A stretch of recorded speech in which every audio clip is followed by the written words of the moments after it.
आज की इस प्रेस कॉन्फ्रेंस का मकसद है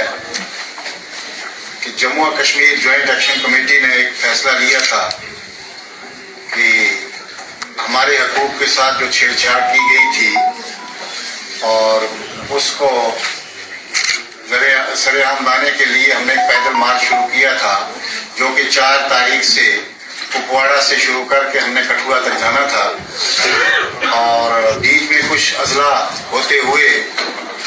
रजौरी में पहुंच के हमारे साथ गवर्नमेंट ने चाहा कि हम बातचीत करेंगे और उसी की कड़ी में ज्वाइंट एक्शन कमेटी का एक वफद दिल्ली गया और होम मिनिस्टर से मिला और उसने जो आश्वासन दिया हमें, उसी की कड़ी में आज ये जो प्रेस कॉन्फ्रेंस रखी है, जो अब इसके बाद हमारे जम्मू और कश्मीर ज्वाइंट एक्शन कमेटी के chief spokesperson Tariq Hussain ji हैं, वो तफसीलन आपसे मुखातब होंगे।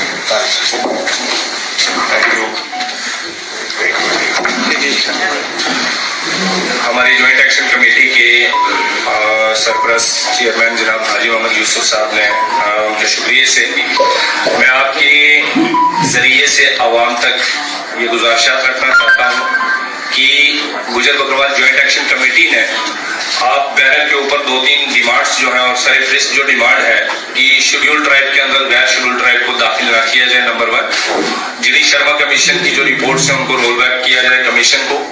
और तीसरे नंबर पे एक ऑथेंटिक सर्वे ऑफ नोमैड्स और फॉरेस्ट राइट एक्ट की प्रॉपर इंप्लीमेंटेशन। तो ये 3 मसाइल थे जिनकी वजह से हमने पैदल मार्च शुरू किया, जो हाजी साहब ने आपको बताया। नाउ जब हमने 18 दिन पैदल मार्च किया डिफरेंट डिस्ट्रिक्ट से होते हुए रजौरी के आखिरी तहसील काराकोट में थे कॉन्स्टिट्यूंसी में, तो इंतजामिया ने जब हम पुंछ में पहुंचे तो उसके बाद हमसे ही बातचीत करना शुरू किया। तो चूंकि हम भी यही चाहते थे कि गवर्नमेंट के साथ बातचीत हो, हम भी चाहते थे हमारी बात सुनी जाए, तो we are very much thankful कि जनाब होम मिनिस्टर साहब ने और गवर्नमेंट की जितनी एजेंसीज हैं और जम्मू और कश्मीर स्टेट की एडमिनिस्ट्रेशन है, उन्होंने अपना रोल अदा करते हुए होम मिनिस्टर साहब के साथ मुलाकात करीब 2 दिन पहले तय की, जिसमें हमारी ज्वाइंट एक्शन कमेटी का एक डेलीगेशन दिल्ली गया और उनसे बातचीत जो हुई वहाँ पे 3 एक साल के बाद हुई। सबसे पहले हमारे लोगों ने ये कहा, जो डेपुटेशन था, कि हमारे खदशात क्या है, हमारे मसाइल क्या है, और दूसरे फेज में उन्होंने बहुत पहले हमें सुना, हमारे डेलीगेशन को, और दूसरे नंबर पे उन्होंने कहा कि वो गवर्नमेंट क्या चाहती है, और तीसरे नंबर पे हमारी लोगों की तरफ से भी उसमें आर्ग्यूमेंट आया और फाइनली जो तय हुआ वो ये है। बहुत अच्छे से एक लंबी चौड़ी मीटिंग हुई। होम मिनिस्टर साहब हालांकि गुजरात इलेक्शन में मसरूफ होने के बावजूद वक्त निकाल के दिल्ली आए, उन्होंने बातचीत की और नोटिस लिया इस ट्राइबल कम्युनिटी का। बातचीत जो रखी गई वो आपने पोर्टल्स के जरिए से और कुछ अखबार के जरिए से सुन भी ली होगी, लेकिन हम आज फिर आपको, अवाम को मीडिया के जरिए से ये पैगाम देना चाहते हैं कि होम मिनिस्टर साहब की तरफ से 2-3 चीजें सामने आई, वो यहाँ पे इम्पोर्टेंटली बहुत जरूरी है आपके सामने मेंशन करना, कि जो हम रोना रो रहे थे कि जम्मू और कश्मीर के अंदर शेड्यूल ट्राइब कम्युनिटीज हैं, जिसमें हम भी हैं, जिनमें गद्दी भी हैं, जिनमें सीपी भी हैं, जिनमें बाल्टी भी हैं या कोई और भी है, तो उनका शेड्यूल ट्राइब के हिस्से से या उनके साथ क्लब करके किसी दूसरी कम्युनिटी जो schedule tribe already existing schedule tribe से उनसे थोड़े स्ट्रांग हो, तो उनके साथ मुकाबला करने से हम डर रहे थे। क्यों डर रहे थे? क्योंकि हमारी कंडीशन की एक अलग डिबेट का इशू है। तो अब होम मिनिस्टर साहब ने जो एश्योर किया है वो मैं आपको प्रेस कॉन्फ्रेंस के जरिए से बता देना चाहता हूँ कि उन्होंने ये कहा है कि हम आपके लिए एक कानून लेके आ रहे हैं। ये थोड़ा सा ध्यान देने वाली चीज है कि होम मिनिस्टर साहब का हम शुक्रिया अदा करते हैं कि ट्राइबल मार्च या पहले से भी उनको होगा इसमें, लेकिन हम इसमें ये कामयाबी मानते हैं कि होम मिनिस्टर साहब ने कम से कम ये कहा कि वो एक कानून के तहत एक लेजिस्लेशन लेके आना चाहते हैं, जिसमें ये होगा कि शेड्यूल ट्राइब जो एग्जिस्टिंग है, जैसे मैंने जो नाम गिनवा दिए, प्लस जो नए ऐड किए जाएंगे अभी जीडी शर्मा कमीशन साहब की रिपोर्ट के मुताबिक, उनमें चाहे कोली बिरादरी हो, गद्दा ब्राह्मण हो, या जितने भी पार्डर के लोग हों, पहाड़ी बिरादरी हो, तो उनका जो कोटा रहेगा वो अलग रहेगा, हमारा जो कोटा है वो अलग रहेगा 10%, उनका जो है वो अलग रहेगा। अब हमारा प्रेस कॉन्फ्रेंस करने का मकसद ये है कि जनाब आज तक की हमारी जो कारगुजारी थी वो आपके सामने हमने रख दी। हम गवर्नमेंट का शुक्रिया भी अदा करते हैं, नो डाउट। इस गवर्नमेंट ने, खासकर होम मिनिस्टर साहब ने इस ट्राइबल कम्युनिटी का ध्यान रखा। यहाँ पे फॉरेस्ट राइट एक्ट, यहाँ पे एक्सीडेंट हुआ, यहाँ पे पॉलिटिकल रिजर्वेशन दी गई, जिसमें आप बीडीसी हमारे साथ देखते हैं। It's all the result of this political reservation. लेकिन ये सारी चीजें हम उनका शुभ मशकूर भी हैं, लेकिन अब जो है फाइनली वो आपसे हम ये गुजारिश करना चाहते हैं कि इसके आगे का फर्दर कोर्स ऑफ एक्शन क्या होगा। क्या ज्वाइंट एक्शन कमेटी इसके बाद भी इन सिलसिलों में गवर्नमेंट से गुहार लगाने के लिए बढ़ेगी कि नहीं, उसमें 2 पॉइंट से वो मैं आपसे गुजारिश करना चाहता हूं। नंबर 1 कि हमारी ऑलरेडी डिबेट चल रही है हमारे वकला हजरात के साथ, कानून जानने वाले लोगों के साथ, कि इसकी कॉन्स्टिट्यूशनल प्रोविजन क्या है। जो होम मिनिस्टर साहब ने कहा, ऑनरेबल होम मिनिस्टर साहब ने कहा कि आपके लिए एक लेजिस्लेशन लेके आया जा रहा है, तो लेजिस्लेशन के अंदर 10% जो रिजर्वेशन हमारी जम्मू एंड कश्मीर स्टेट की है, तो क्या वही सेव होगी या टाइम पीरियड के लिए सेव होगी। नंबर 2, क्या वो जो हमारा 7% का ऑलरेडी कोटा है नेशनल लेवल पे, उसमें हम ही नहीं है, उसमें मीना भी है, उसमें हिंदुस्तान के सारे ट्राइबल हैं,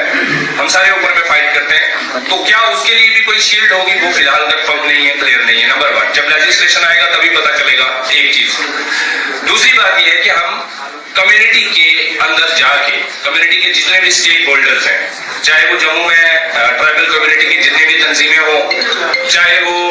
बाकी रिजर्व कैटेगरीज के लोग भी हैं, जैसे हमारे साथ एडवोकेट रजत भाई हैं शेड्यूल कास्ट कम्युनिटी से, या बाकी भी जो आइडिया ऑफ रिजर्वेशन है, क्या उससे इससे उसको नुकसान तो नहीं होगा।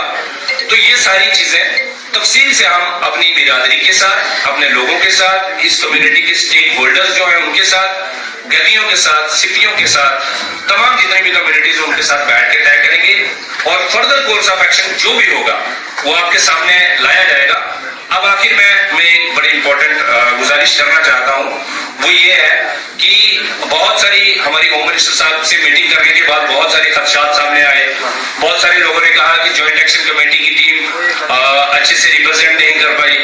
और शायद ये लड़ाई ना लड़े, शायद अच्छे से काम ना करें। तो हम ये गुजारिश करना चाहते हैं कि खुदा के फजल से कॉन्स्टिट्यूशन ऑफ इंडिया के दायरे के अंदर रहते हुए जितनी भी लड़ाई होगी वो हम लड़ेंगे, और कम्युनिटी को इसमें परेशान होने की जरूरत नहीं है। आपकी लड़ाई जेन्युइनली जहां जिस जायज मुकाम पर लड़ने की जरूरत होगी हम लड़ेंगे। नंबर 2, इसमें गुजारिश यह है, मैं अपनी तरफ से आपकी मीडिया के जरिए से एक अनाउंसमेंट कर देता हूं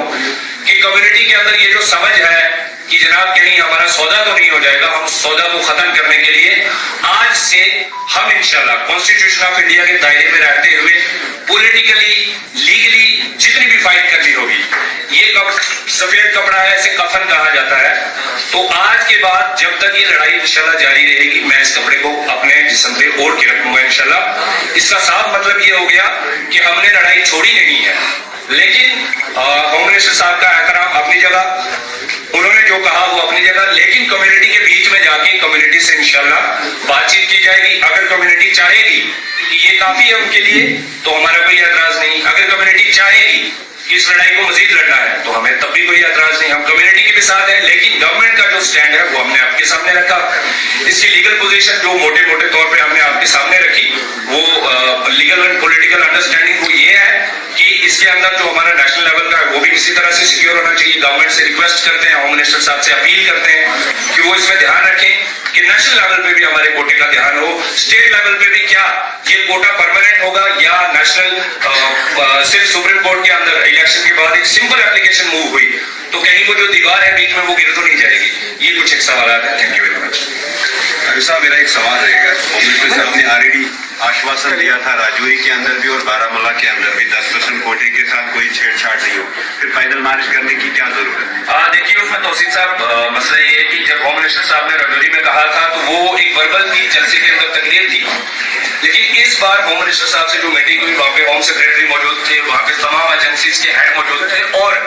प्लस एडिशन में ये कहा गया कि वो एक कानून लेके आ रहे हैं। तो जब कानून लेके आया जाता है तो फिर कानून बन जाता है, तो वो कॉन्स्टिट्यूशन को फिर फलांग नहीं पाएगा कोई भी। तो इसमें ये वेलकमिंग स्टेप है कि कम अज कम होम मिनिस्टर साहब ने ये जो एक बात कही है कि वो लेजिस्लेशन लेके आ रहे हैं। अब इस लेजिस्लेशन के बाद कॉन्स्टिट्यूशन पोजीशन क्या रहेगी, अब वो हम बात डिस्कस करके इंशाल्लाह तय करेंगे। Thank you.